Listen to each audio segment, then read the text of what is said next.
Welcome back to the CheckSwing podcast with myself and my man Sam over there. Right there. Right there. We are coaches talking baseball and baseball talking coaches. Yes, we are. And he has a Captain America sippy cup. Hey, sippy cup. What am I for? But welcome back to the CheckSwing podcast, y'all. Appreciate y'all for hanging out with us. And as you know, well, let me not even do that. First of all, like what I like to do every time I start a show, I like to ask the people that are on with me, how you been? So, Miguel, Sure. how you been, man? Been well, man. It was good to see you this past weekend. Absolutely. Had That's a trip, always good to see made a you. quick trip to my hometown, North Philly. Well, that's West Philly. Is that West Philly? That's like, Where I am? yeah, Yeah, it's Westfield. yeah, yeah. Um, so it was good to be back in town for a little bit. I was ready to leave. Wow. You Well, you know what it is because it's like like Maryland that much now, huh? I, it was it's time. No, I get it. I get it. It's like it's good to it's nice to place to visit, but you like where you live now. Yeah, I'm It's digging still it. it's still brand new, it's still exciting, it's still nice. And when you come back, you get all them old vibes. I know what you mean. You know, I know what you mean. All the old vibes. yeah. But it is what it is. Appreciate you for stopping by and appreciate the gift. I've been, I'm showing it off, walking around like Joe Clark with the bat up under my arm. They used to call me Joe. They used to call me Crazy Joe. Now they call me Batman. So Yeah. I'm walking around with that, and my family What, wants to know why am I walking around with a baseball bat under my arm. Well, that's why. That's why. what was it? What was it that he was yelling when the fire department came? Cold tan, change lights. Cold red. Take the chains off the doors. Take the chains off the doors. Cold red. Yeah. Yeah, that's one of my favorite movies. One of my Yes, all-time favorites. There, Lean time on Me, classic. starring Morgan Freeman. But if you've been with us for the past few weeks here on the Check Swing podcast, then you already know that what we have been doing over the last few weeks is we've been putting together our Mount Rushmore of baseball. So we're doing it a different way. Most Mount Rushmore in sports, they say, give me your top four, right? But we're doing it a little differently right now. We're doing it in this fashion. We are taking one outfielder, one infielder, one catcher, and one pitcher. So that means one right center, right field, left field, center field. We're taking one. First base, second base, third base, shortstop. We're taking one. Not one of each. One from that category. Catchers, we're taking one. Pitchers, we're taking one. So all of the baseball diamond will be represented in our Mount Rushmore. All right. So it won't be like Babe Ruth, Barry Bonds, Alex Rodriguez, and Cy Young. Okay. I did that correct. I had to think about it, make sure I still didn't put it in the order. But that's how we're doing it. So you can answer our surveys. We send out surveys. We put them on the social media and all like that. You can check those out, and we take your suggestions as well. I mean, so far, Miguel and I have decided Barry Bonds is the outfielder that will be represented on the Mount Rushmore, and it seems like from the votes we've received, you guys feel the same way. Last week we talked about the first baseman, the second baseman. We put that survey out there, so I'm interested in seeing what those results look like, and you know, uh, can't wait to see that. No, oops, there you go. No, Right. something there's Barry Bonds representing the outfielders on the.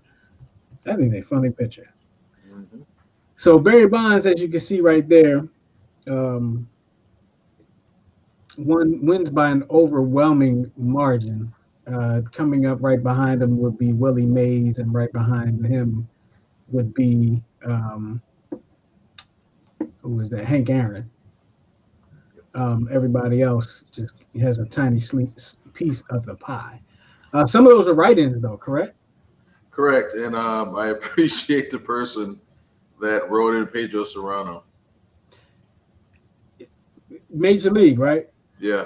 I thought, and I saw that, and I was like, was there really a ball player named Pedro Serrano? Which there Are, might have been, but. are you saying Jesus Christ can't hit a curveball? That's a classic character, that Pedro Serrano character. He's a classic character. Did you know that wasn't the only baseball movie he played in? He played in. Come on. With Tom Selleck. Tom Selleck. What movie was what? Mr. Baseball. Oh, right. He was his teammate in Japan. And Yes, he had the same swing, no accent, and a full head of hair. You know what's funny though? A lot of people don't realize that that's the same guy from the Allstate commercial. Mm-hmm. Every time I look back, I'm like, Allstate, it's curveball.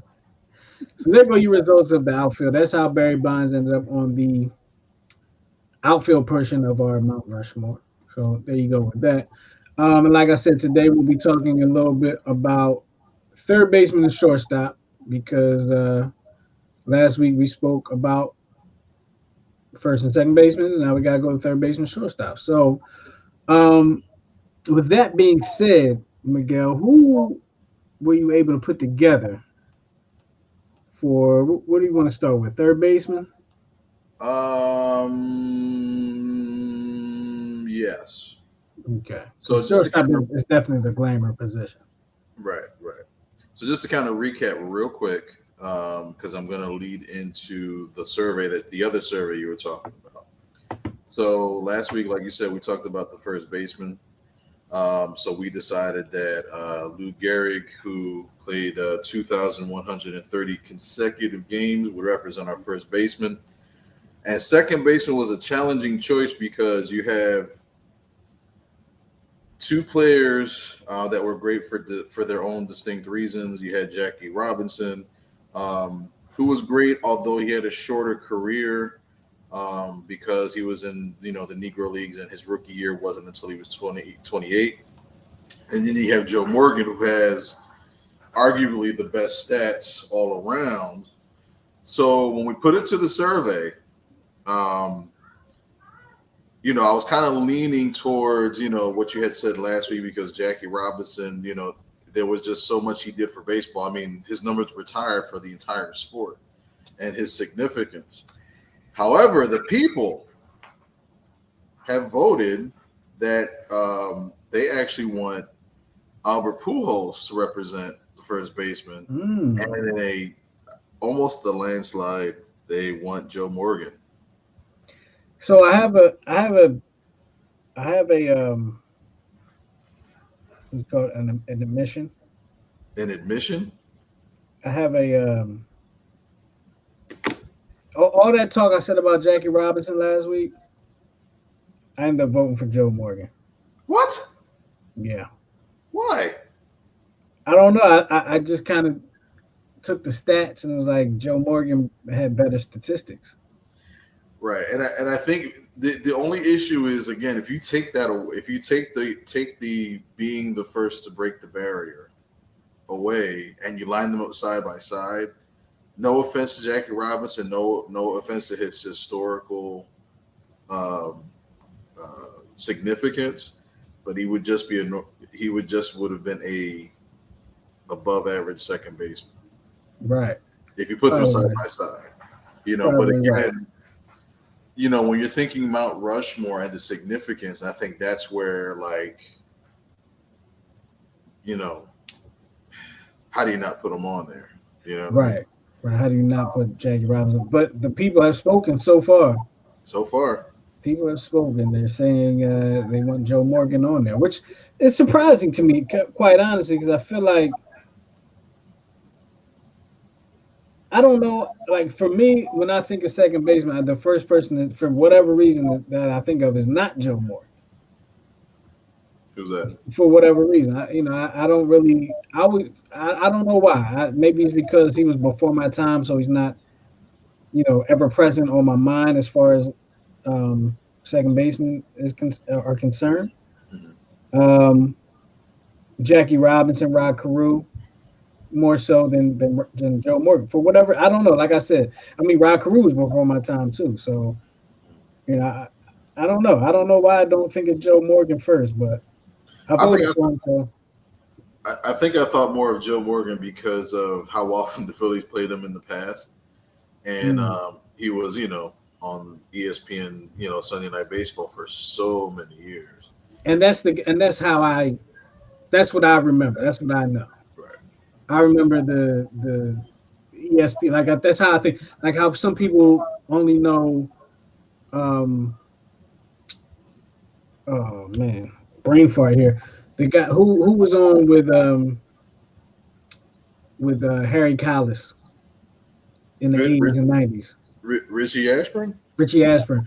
A lot of there's a whole generation that only knows Richie Ashburn as the guy that was doing color with Harry Callis. They don't know him as a baseball player.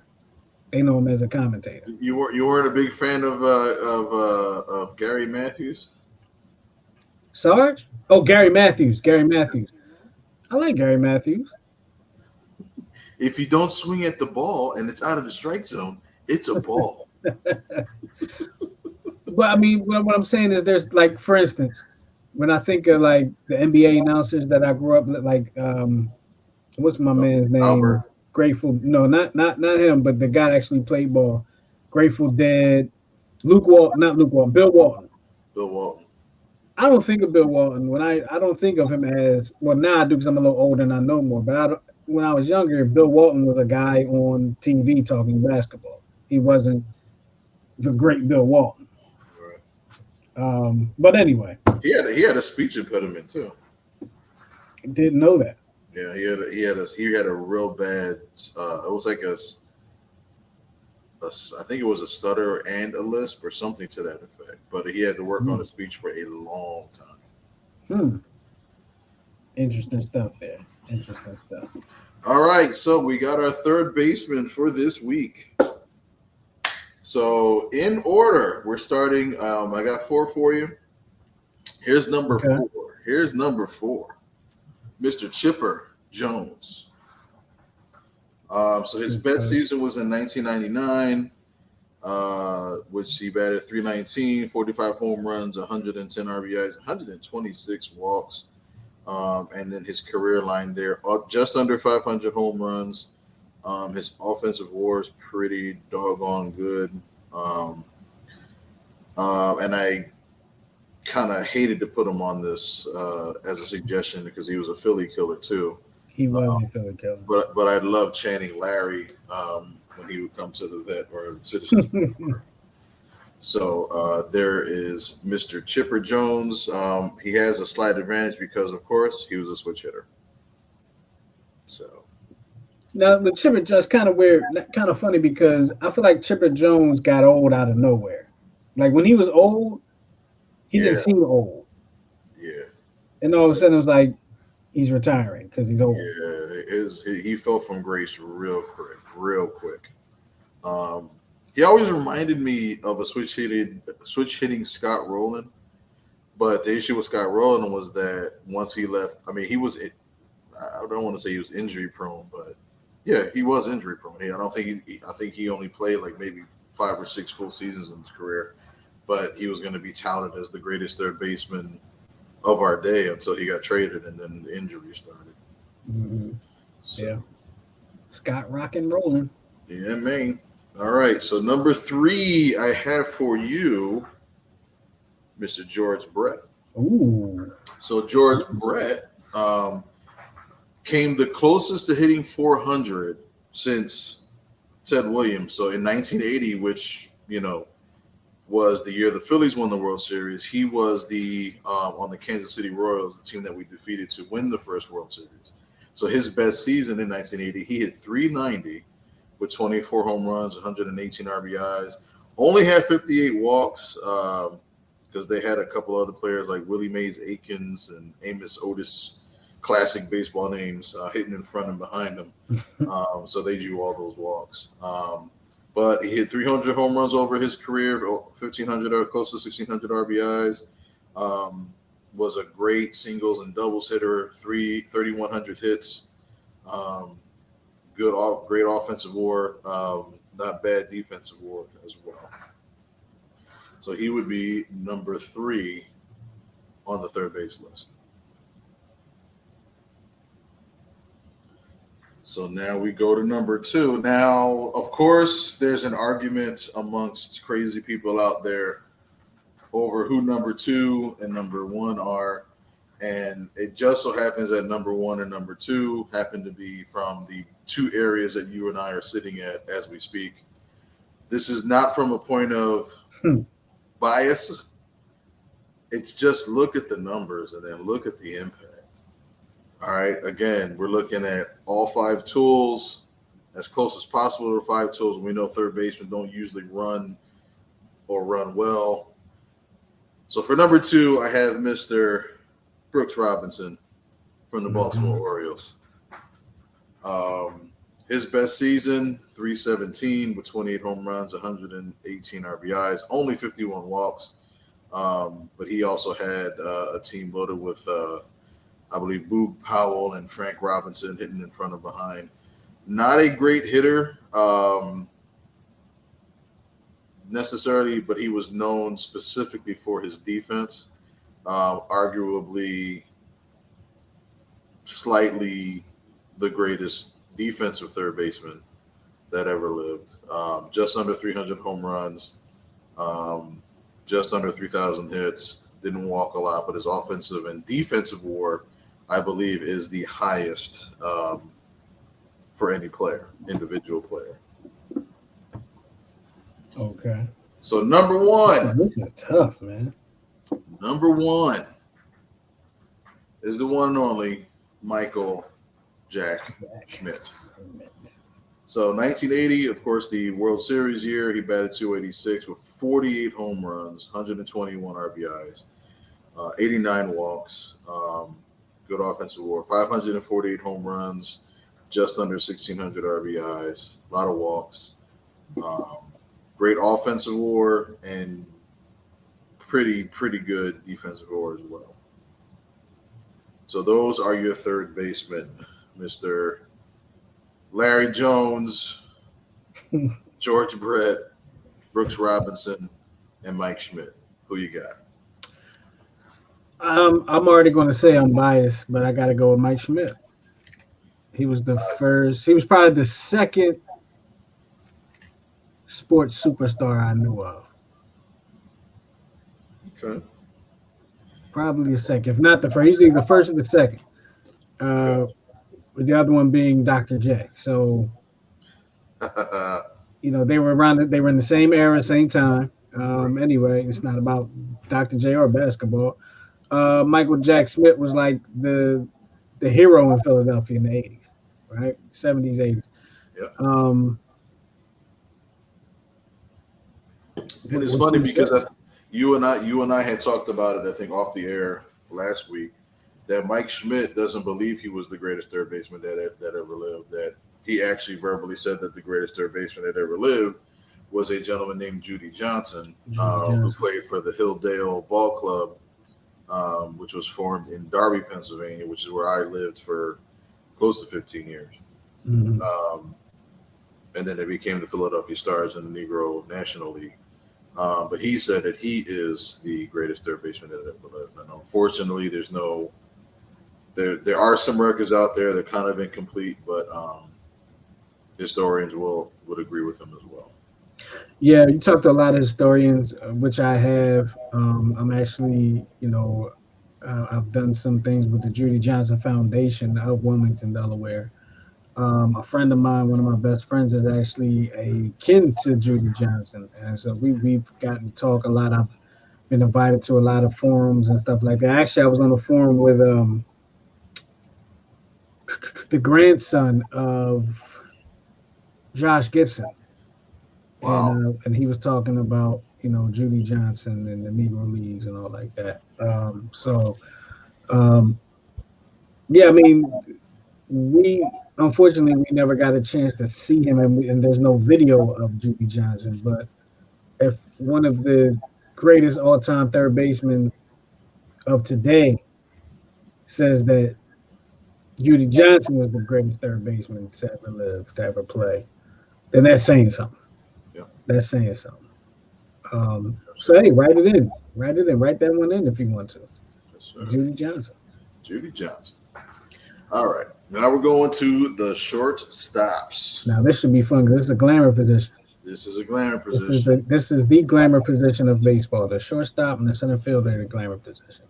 And speaking of glamour, this guy still is living the glamorous life. I don't know if he can kiss enough mirrors of himself.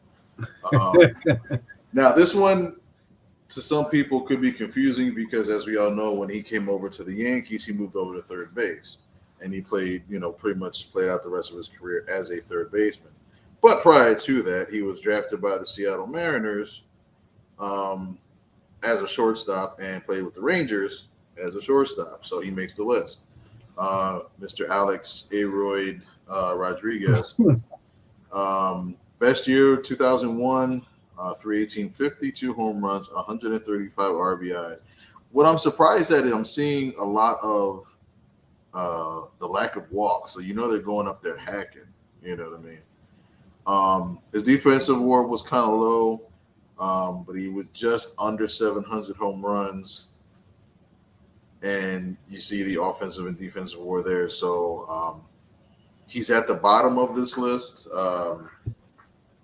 I'm trying to take out the personality and, how he's kind of a diva and a drama queen and all that stuff. And, he probably would have reached, he definitely ain't no problem. He definitely would have eclipsed 700 home runs had it not been for the whole steroid debacle. I'm gonna call that that's what it was. It was a debacle for baseball. Well, remember he had a really bad hip injury too towards the end. Like he could barely. Right. But I want to say, and I could be wrong. Correct me if I'm wrong. Even prior to the injury, they were not going to play him. Yeah, he was suspended for a year and a half. Mm-hmm. Prior to someone else, I can't think of it. He had the longest suspension in professional sports. I'll never forgive him for stepping his game up against the Phillies in the World Series. That's the year he decided to step it up for the Yankees. I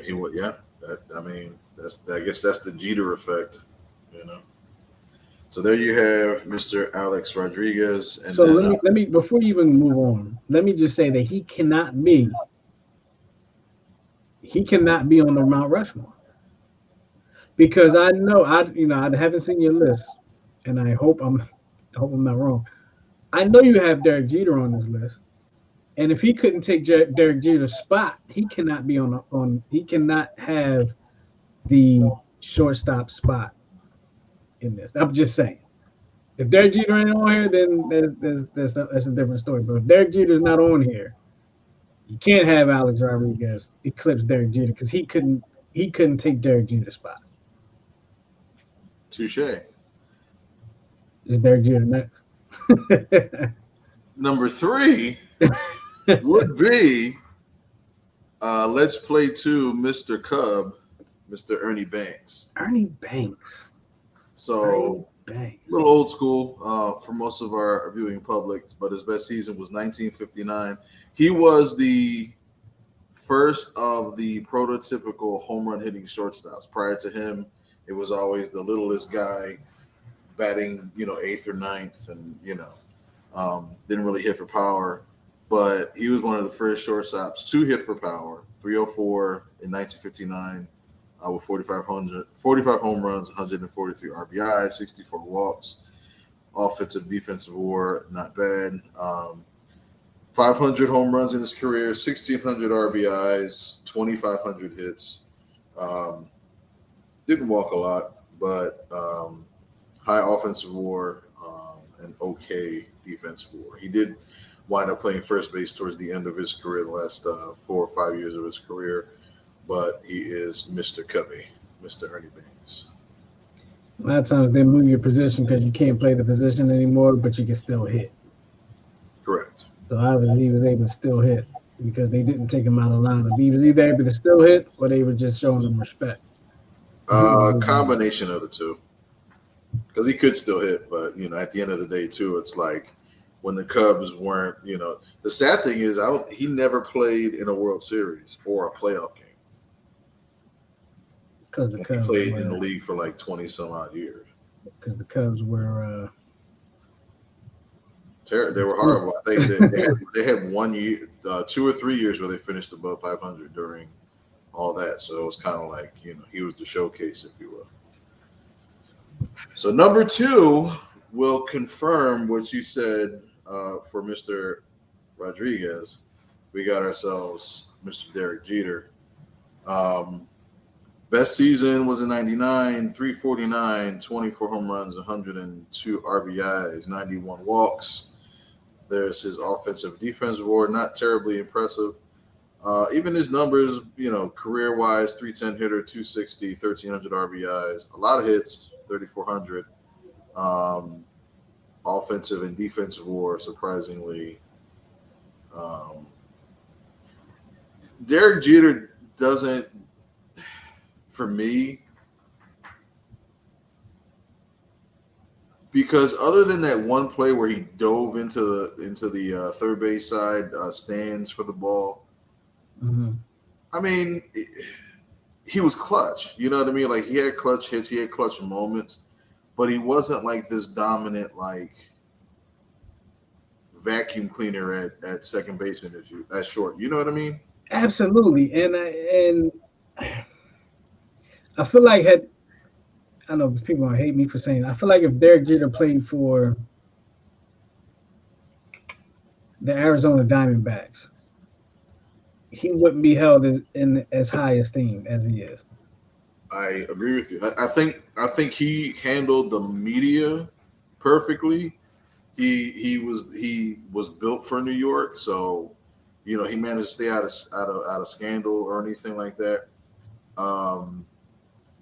So I think from that standpoint, I think that's what makes him like he was steady, he was consistent, he showed up, and he was clutch. But spectacular, like, and it was hard because I wanted Ozzie Smith to be on this list, but obviously he had no bat whatsoever. Right. Although, he did hit a game-winning home run in a league championship series. So there's that one moment, but everybody remembers Ozzie Smith for the dazzling plays at short.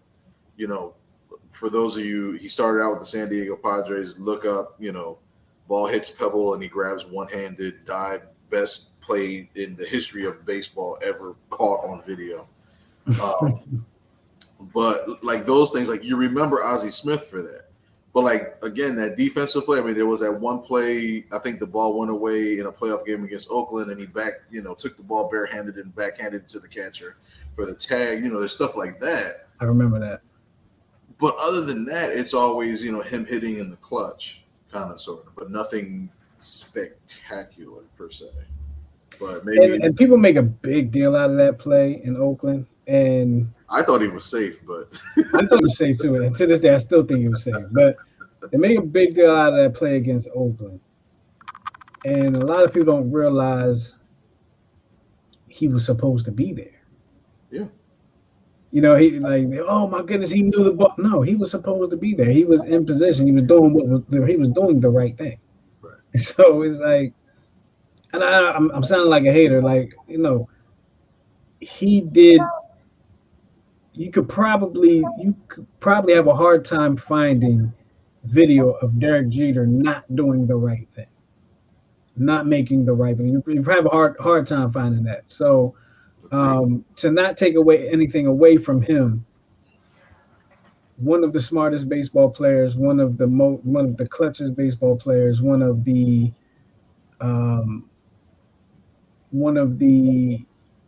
a baseball player that the moment was never too big for him, ever. So he gets he gets his just due. He deserves it. But like I said, if he had played for like the Marlins, if he played for or the Cleveland Guardians, or the Cleveland Guardians, or if he played for the Royals, I don't feel like he would get as much accolade as he does, Yeah. which makes you kind of think what players out there probably deserve the accolade that don't get them because they don't play in a big market city like New York. Well, that leads to the number one that I chose.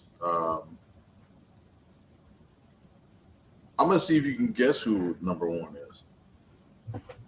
We're going to two guessing games today, huh? Yes, sir. So one of my favorites was Barry Larkin. Not on the list. Oh my goodness. Okay. Tough choice Um, though. It was like, you know, but when I looked at the numbers compared to everybody else and the significance, historical significance, not that Barry Larkin was just another player, but he was special. But you already said Ozzy's not on the list. Barry Larkin's not on the list. Jimmy Rollins probably is not on the list. he popped up too much for me. He did pop up a lot. He Me and did. my me and my friends had a joke one time that his stats would be him looking up at the pop up to the shortstop.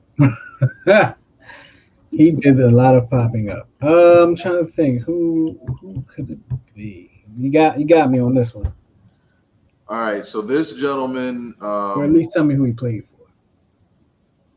well, you'll get it if I tell you that. But I'll tell you from a historic, he broke a historical record that none of these gentlemen have. Oh, oh, Cal Ripken. There you go, Cal Ripken. Mr. Cal Ripken. So the Iron Horse Part Two. Again, Lou Gehrig played in 2,130 consecutive games. Cal Ripken broke that record and played in 2,632 consecutive games. Um, his best year was in 91, 323, 34 home runs, 114 RBIs. Didn't like to walk either. Hit over 400 home runs, close to 1,700 RBIs, 3,100 hits, and there's his offensive and defensive WAR numbers. So, from a defensive standpoint, better than Jeter, and from an offensive standpoint, not as a high average, but definitely more power than Jeter. Um, and above everything else, he played every game for close to 20 years. Wow, it's hard to argue against that because for the people just from the outside looking for the casual baseball fan, Jeter's the guy. Right. And Cal's got better numbers. And And had he played in New York and not Baltimore, we would be talking about Cal Ripken the way we talk about it because we already talk about Cal, how good Cal was. We already talk. yeah, It might be a lot different. yeah, um, you know, because even like as I'm kind of discovering the area here, it's like Cal Ripken is still the man. They still talk about him. They even bring up Brooks Robinson a lot. Well, where you are, listen, and I'm sure you know this, and or you're getting to know this. They love their just like here. They Yeah, love their stars down there yeah. in Baltimore in that area. They love Cal Ripken, Brooks Robinson, Ray Lewis. You know what I mean? Wes Unseld. They, even though he was a Washington Bullet. That's Um, unsettled. um, um, um, I'm brain farting now, but they love their stars down there, and they are not as rabid a fan base as we are, but they are loyal to their stars. There. And you can't say nothing bad about Kyle Ripken down there. Nobody, don't call me if you say something bad about Kyle Ripken. I'll tell you right now. So what you got? You want Jeter? You want Aroyd? Well, I'm sorry, you disqualified A-Rod because of A Jeter. Rod can't be on there because he couldn't take Jeter's position. Right. So when he went to the Yankees, he got moved to third base because couldn't take Jeter's position. So Well, was it because he couldn't take Jeter's position, or because could he, Jeter could he said, have taken Jeter's position? I just think it was a boss move. Like, I'm the shortstop and you're not, and that's how we do things here in Yankeedom. And you're probably right. But if A-Rod was a better shortstop than Jeter, A-Rod would have been starting at shortstop. Like, why even go after A-Rod? You know what? Now I'm thinking about it. Why go after A-Rod? See, you know what? I'm picking Cal Ripken Jr. just so I don't have to go through all the crap. You're Going picking with Cal Cal Ripken. Ripken. You're picking Cal Ripken Jr. because Just because it's easy to pick Cal Ripken than to really try to figure out A-Rod and Jeter. gotcha. So I'm being lazy. No, I mean it's legit though. I'm being lazy, but I'm right. I'm being lazy, but I'm right. I'm correct. Gotcha. Best season was 1991, batted 323 with 34 home runs, 114 RBIs, only 53 walks on that season. Yeah, it's funny because like when you see like Barry Bonds' numbers and he's averaging like 140 walks and stuff like that, I mean these guys were hacking. Either that or you think about the pitchers too, because they weren't intentionally walking everybody like they did in the steroid era either. Right. Right. So. But I was surprised at that. Like the majority of these best years, they didn't walk much. No, they didn't. They didn't. They probably were more aggressive at the plate. Yeah. They didn't. How can I say this? Analytics were not as much of a dominant factor in sports as it is today. Yeah. Um, and plus, he played every day. Every He day. played every day, no days off. So he saw a lot of pitches, and he knew what to. The more pitches you see as a baseball player, for those that may not play baseball, the more you see, the better off you will be. Plain and simple. Yeah. Um, you know, the game slows down. I can remember one of my first college game. Oh my God, everything was moving so fast, so fast. I was like, there's no way I'm going to be able to play baseball at this level. So fast, everything was moving. But after I got more playing time, things slowed down, and the ball never got hit to me again after I made those two errors. So, but and then I made most of my starts behind the plate at that point after that anyway. But yeah, give me A-Rod. I mean, excuse me, give me Ripken. Okay. Give me Ripken in this. Um, and what I said, Michael Jack Schmidt and the other one, right? Yeah. The people want the The people want uh, Albert Pujols the at people first want base, Albert Pujols. and they want Joe Morgan at second. So I would think, and we're going to put it out there for the people to decide. If you got Mike Schmidt, Cal Ripken, Joe Morgan, and Albert Pujols, I would probably have to go with Cal Ripken for the Mount Rushmore spot. I think I have to go with Cal Ripken because I believe that Cal Ripken is more iconic than any of those other three players. Than Mike Schmidt, than Albert Pujols, than Joe Morgan. Um, Cal Ripken played and did things at a time when, well, for me, baseball was still a magical sport. It was in the '90s. It was like a magical thing. It was probably the last magical decade of baseball, where he broke Lou Gehrig's record. Right? We'll probably never see that happen. Cal Ripken's record will probably never be broken. And if I'm not mistaken, didn't he hit a home run that night too? Yep. He had a home run. He hit a home run that night. You don't see that too often. And I believe that's the type of stuff that you see in movies.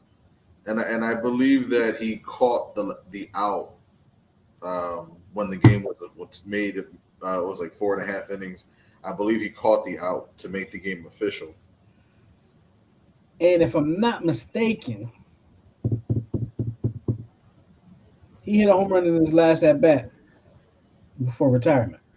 In the All Star game, he did that because In Chan-Ho Park All-Star gave game. Okay. Chan-Ho Park gave a big fat fastball and winked at him on the way. He's Served him running up. second base. He served him up. But those are the type of things that make the game of baseball magical for the youth. Things like that. Those are things the stories are made out of. Those are things that you talk about later on. We don't really see that now. Brett Favre serving up a home run. Excuse me, home run. Brett Favre serving up a sack to Michael Strahan so he could break that record. Yeah, that was kind of cheesy. It was. It was, especially because he was a giant. But but yeah, I would have to give the spot to Cal Ripken. I think Cal Ripken and I think Cal Ripken is just more iconic, kind of like the argument I gave for Jackie Robinson, where what Jackie Robinson did for the game kind of boosts him up on that status.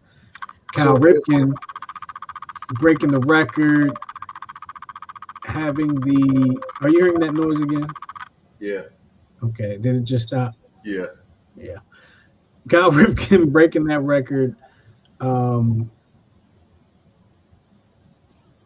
It boosts him up because he has a record. He has a damn near unbreakable record.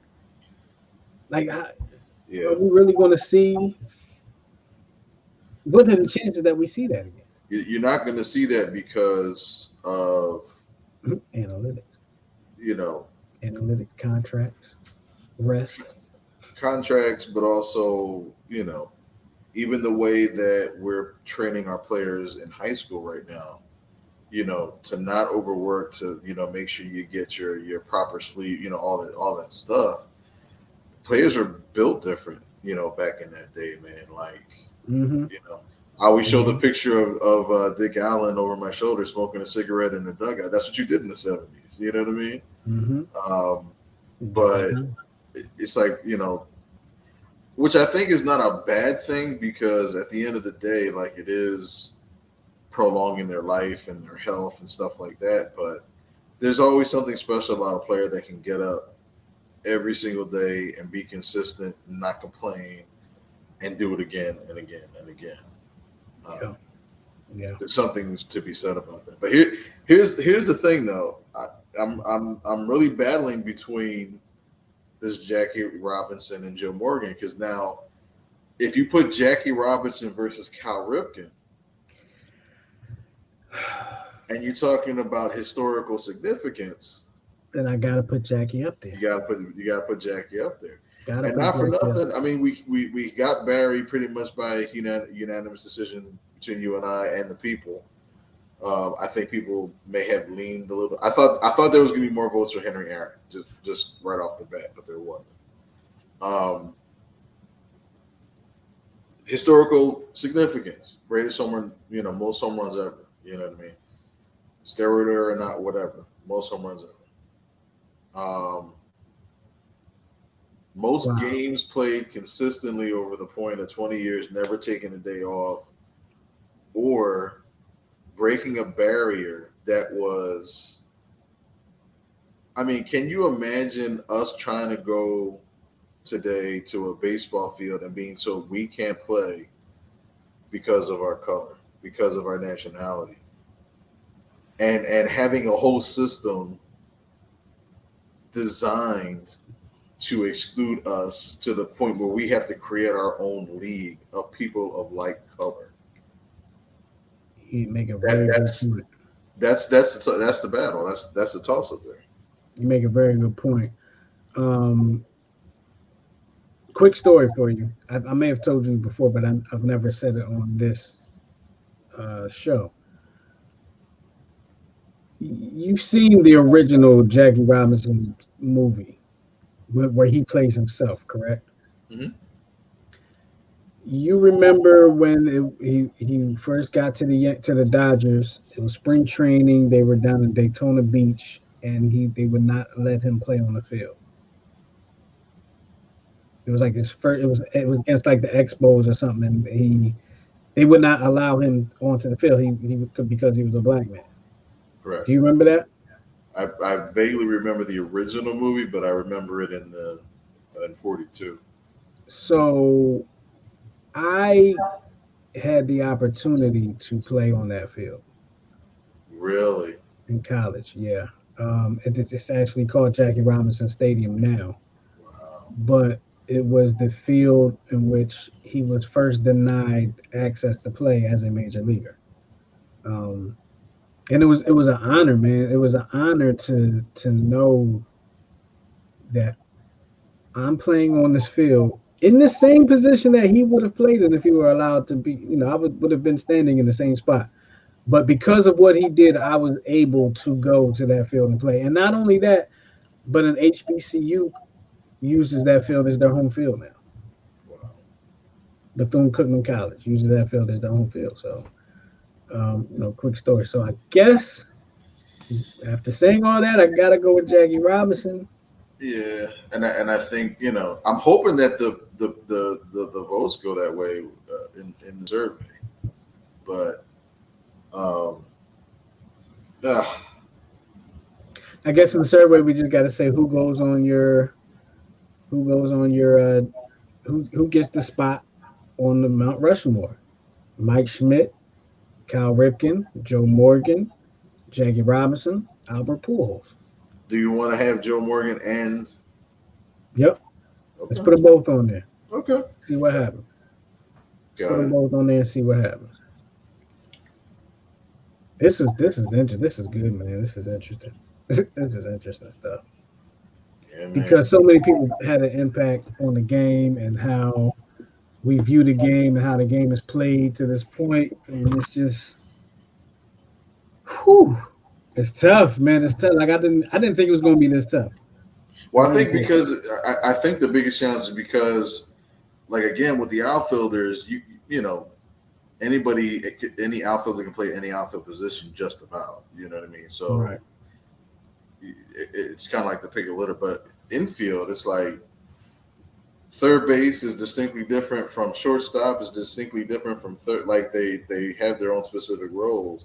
Mhm. And I had, at the end of the day, I think I felt like a middle infielder would be picked because of the challenges of moving left to right defensively and also being speedy on the base pass and also being a good hitter, which you don't usually get from middle infielders. Mhm. So all right, that is going to be the final vote for the middle infielders. Lou Gehrig, Jackie Robinson, Joe Morgan, Michael Jack Schmidt, and Cal Ripken Jr.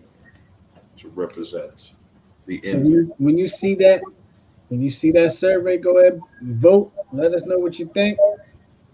Put Jackie Robinson on that Mount Rushmore or whoever you want. But Right. I think it's going to come down to Cal Ripken and Jackie Robinson, personally. My personal feeling. Even though Albert Pujols was overwhelmingly the favorite at first base. Yeah, I think because he's my favorite first baseman of all time, personally. Um, but again, when I look at what Lou Gehrig did, the consistency, and I know there's an argument that Kyle Ripken's game streak is more challenging or more uh, of a accomplishment than Lou Gehrig because they say all he did was play first base, and all you gotta do is move over a couple steps and catch the ball. But when they're coming in with spikes that they used to sharpen, it could make for a really nasty couple days It could. getting spiked in their shins, It as we've could. all experienced. So Listen, it's not easy to go out and play every day in the summer sun with long pants on and stuff like that. in have you ever played? I played police athletically from like '92 to like '94, Have you ever played in the fields at Fairmount Park, No, but I've heard about Belmont them. Plateau?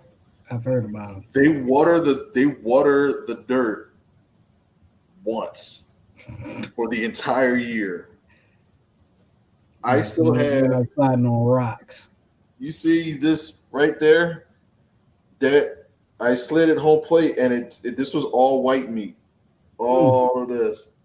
So I had this ace bandage and like this dressing and this elbow pad. They're like, "Oh man, he looks so cool." I'm like, "Dude, I lost like 3 pounds of meat here." Were you Belmont safe? Plateau, Were you safe? huh? Were you safe? Hell yeah, it was safe. We ran up the score too. We beat a Fox Chase like 31-3. Hey, I was so that's pissed. why we was getting that payback. Never mind. I'm not even gonna go there. There you go. All right, time to guess your player of the week. Four-time Four-time All. All-Stars, four-time Silver Slugger, five-time Gold Glove, two-time Platinum Glove. I never heard of Platinum Glove. You never heard of Platinum Glove? I'm glad you brought that up, sir. Platinum Glove came out in 2011. I think it was a way to award absolutely stellar play that was above gold. Go figure. Now they have levels to the gloves, but yeah, he won the first two Platinum Gloves, and when they came out in 2011 and 2012.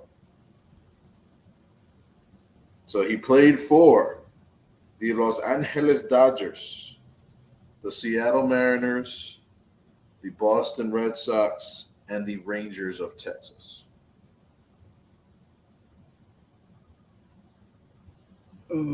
Ooh, the Dodgers, the Mariners, the Red Sox, the Rangers, and who else? Boston Red Sox. Dodgers, the Mariners, the Red Sox, the Rangers. Did he That's it. play for a team twice? No.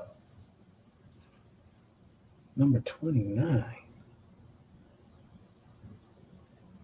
Dodgers, Mariners, Red Sox, Rangers. There's got to be one more. I'm missing somebody.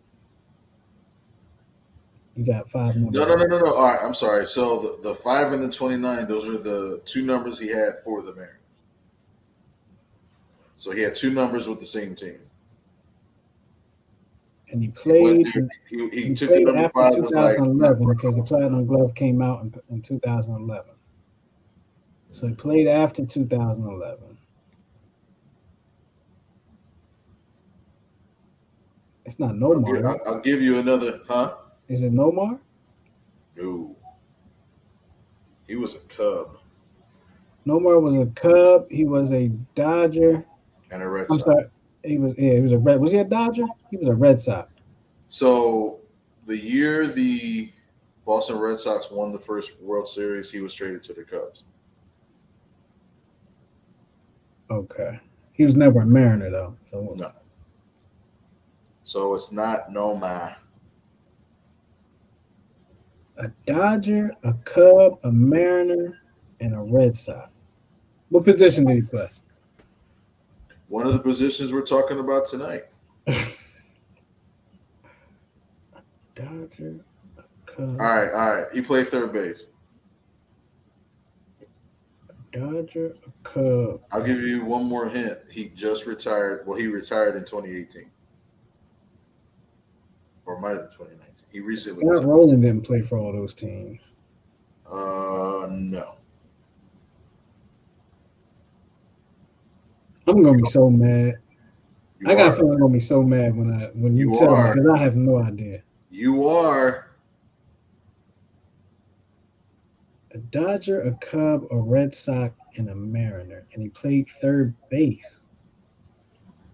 God, I can't think of any Dodgers third baseman. And here's the thing. I had a hard time putting him on the list because he actually is rated as the most valuable player next to, I believe, Jeter. But he gives the That WAR stat ranks him as offensive and defensively the most valuable player to any team. Red Sox, Cubs, Mariners. All right, you ready? For another clip, for another hint. I can't think of any other hint. If I give you this one hint, you're gonna get it, but I can't give it to you. I'm so mad I can't get this one. You're gonna punch yourself on national television. He played for the Cubs, right?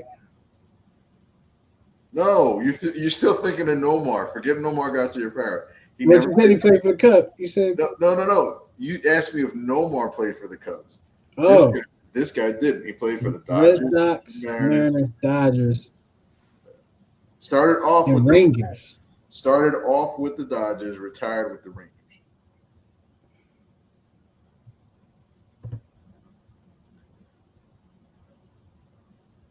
Josh Hamilton. No, he was a outfielder. I thought he was a third baseman. No, he was left-handed and he hit left-handed. He was an outfielder. Josh Hamilton? He was a center fielder for the Rangers. Damn. He plays third base for my Diamond Dynasty team, just so you know. You got a left-handed third baseman playing? No, he's batting right-handed, so that's maybe it's somebody else. Josh Donaldson. You think it's something else. All right. You got me on this one. Oh man, you're gonna hate yourself. Are you ready? Yeah.